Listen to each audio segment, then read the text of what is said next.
cómo podemos pensar proyectos dirigidos hacia la necesidad inmediata de tener vivienda y también en el fondo generar todo un trabajo para que eso a largo plazo tenga otras respuestas más durables. Así que yo creo que vamos a empezar con los panelistas. Se van a ir presentando cada uno. Yo digo así rápido que Gabriela, que es de Urbanismo Popular, de la Fábrica de Arquitectura, Lucas Dioni, que es de Habitar Argentina, con un grupo de trabajo, es un instituto en el Senado, así. Néstor Tejas, de UMOI, que nos va a contar su experiencia, y Pablo Vitale, de la publicación Tierra para Vivir, entre otras cosas.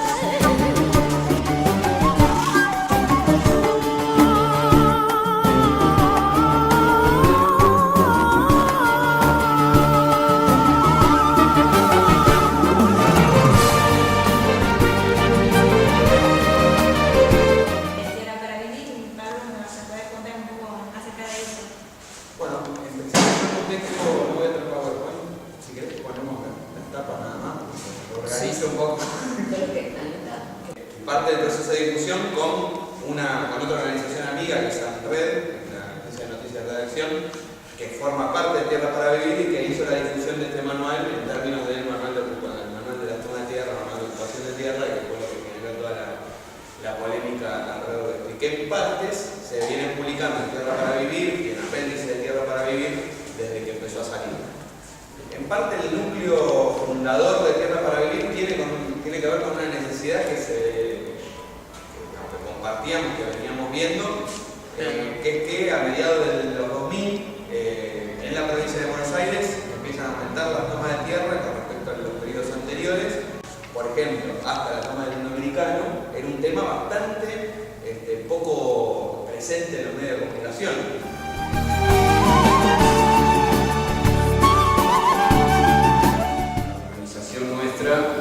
Que hoy formalmente, digamos, una federación de cooperativas autogestionarias,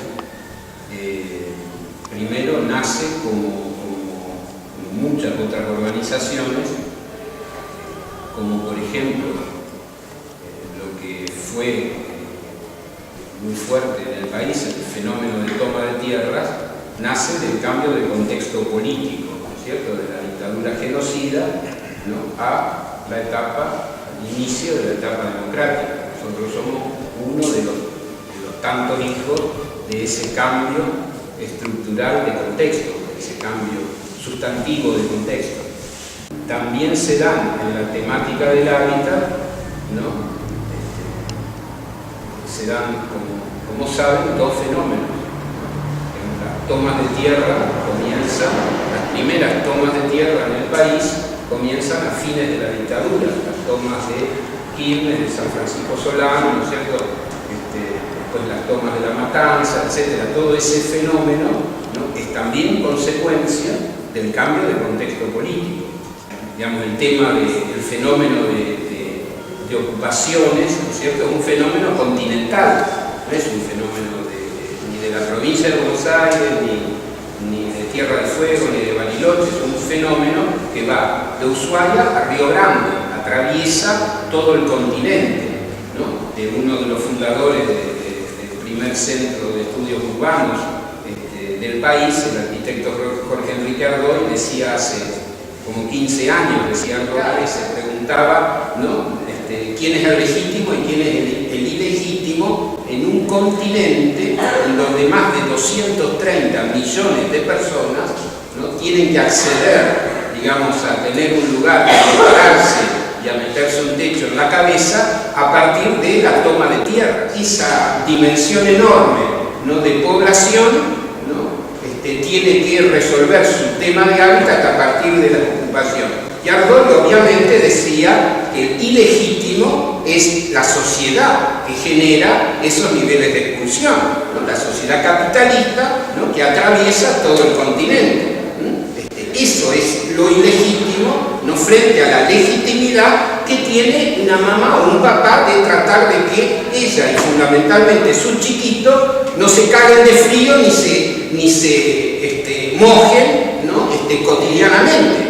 fenómeno de toma de tierras fue sincrónico a un fenómeno que no fue continental, ¿no? Que fue la toma de edificios en la ciudad de Buenos Aires.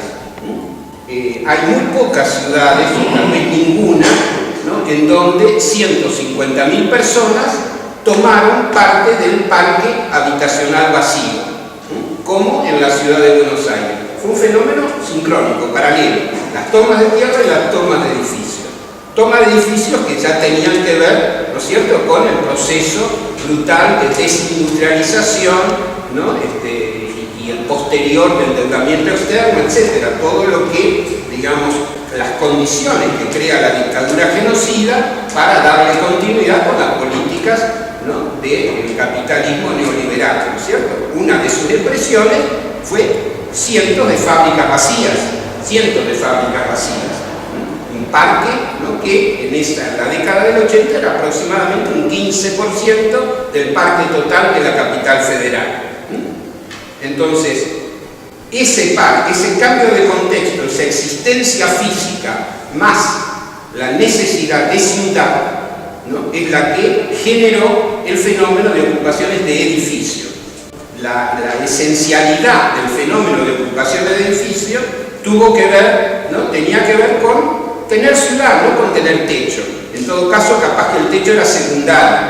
Tener ciudad, ¿no?, en tanto tener un lugar donde laburar, ¿no?, tener más alternativas de trabajo, tener infraestructura, tener una escuela donde llevar tu pibe, tener un hospital más o menos cerca, lo que es la ciudad, ¿no es cierto? Laburo, infraestructura, equipamiento comunitario. A mí la palabra participativo muchas veces me rompe las pelotas soberanamente, muchas veces, porque en general y estructuralmente es una mentira, ¿no? Porque en general, digamos, queda muy lindo, digamos, plantear la participación, ¿no?, hasta las experiencias, si querés, más genuinamente participativas, como es el proceso brasilero, el proceso del presupuesto participativo, ¿no?, que fue muy movilizante, muy dinamizador, ¿no? Sin embargo, manejó no más del 10% de la estructura de recursos presupuestarios. O sea, en el tema participativo, si no hay una lógica de clase detrás, digamos, es una franela o una hermosa masturbación,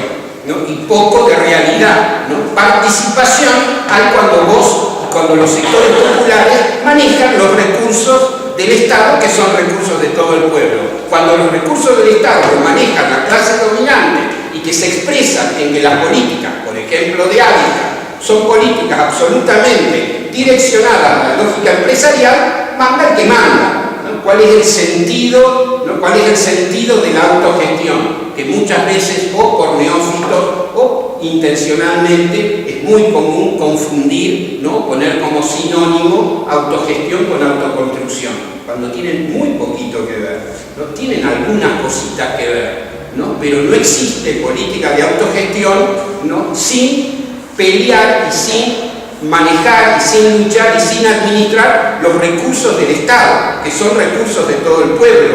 Eso es una de las bases de la línea de autogestión. Autoconstrucción es casi, ¿no?, la línea de casi autoexplotación a la que se vieron obligados los 230 millones de personas frente a procesos de exclusión.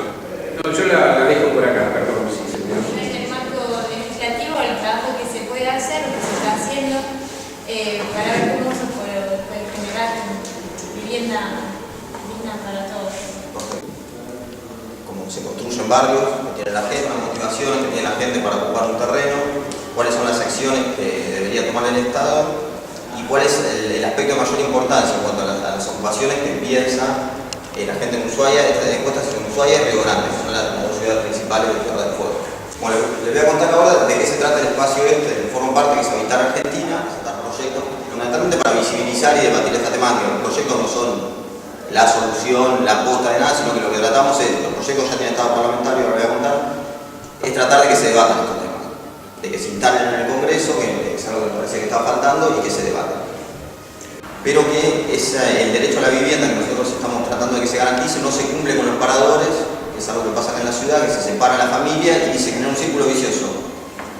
Toman una vivienda, lo desalojan, van a los paradores, la familia separada, pasan un par de meses, le dan un subsidio, le dan mango, van a la calle, vuelven a ocupar.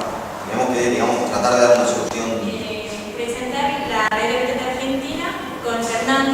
Vamos a ver un videito corto y mientras Fernando... Empezamos del hábitat. Primero, a mí me parece que puede haber muchas y buenas iniciativas, pero la política de Estado tiene mucho que ver la persecución que tiene el Estado contra los pobres, la expulsión, digamos, de los pobres de los sectores de acá de los sectores urbanos, ¿no? de las ciudades.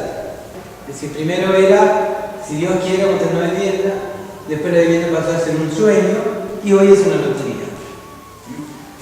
Y con respecto a lo que hacemos, y a lo que trabajamos, y a lo que peleamos para que el 10% del presupuesto nacional esté en manos de las organizaciones